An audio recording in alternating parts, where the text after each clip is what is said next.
La fraude est fréquente dans l'emploi de travailleurs détachés. Conséquence, il est souvent difficile pour des entreprises BTP à la main-d'œuvre locale d'être compétitives sur des appels d'offres de marché public. Le conseil départemental de l'Oise détaillait ce matin un plan pour soutenir les TPE, PME et autres sociétés de l'Oise.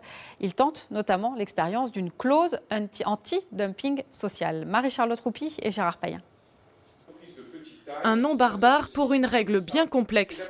Une clause anti-dumping social, c'est ce que le conseil départemental de l'Oise propose d'instaurer dans ses prochaines offres de marché public.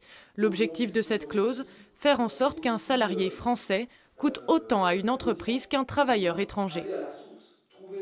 Il n'est pas normal que lorsqu'il y a un appel d'offres avec de la commande public, on ait des entreprises locales dont on sait qu'elles ont des bonnes pratiques, qu'elles ont eu des tas de chantiers dans le public pendant des années, et bien pour autant, sur un même lot, elles trouvent quelqu'un qui répond 30% parfois en dessous du prix auquel elles ont répondu. Et ces 30%, il faut aller les chercher dans l'utilisation sauvage de travailleurs détachés.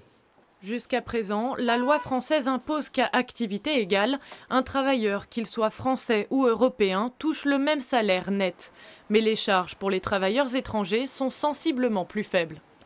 La clause anti-dumping social vise à rééquilibrer cela.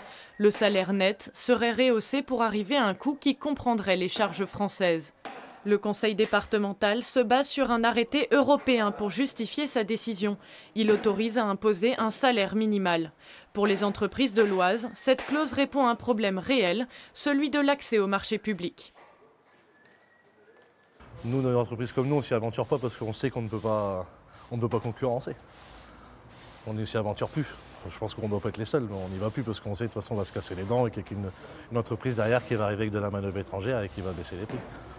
Cette mesure, associée à la clause Molière, pourrait faire penser à une tentative protectionniste. Le conseil départemental s'en défend en s'appuyant sur la légalité de leurs propositions.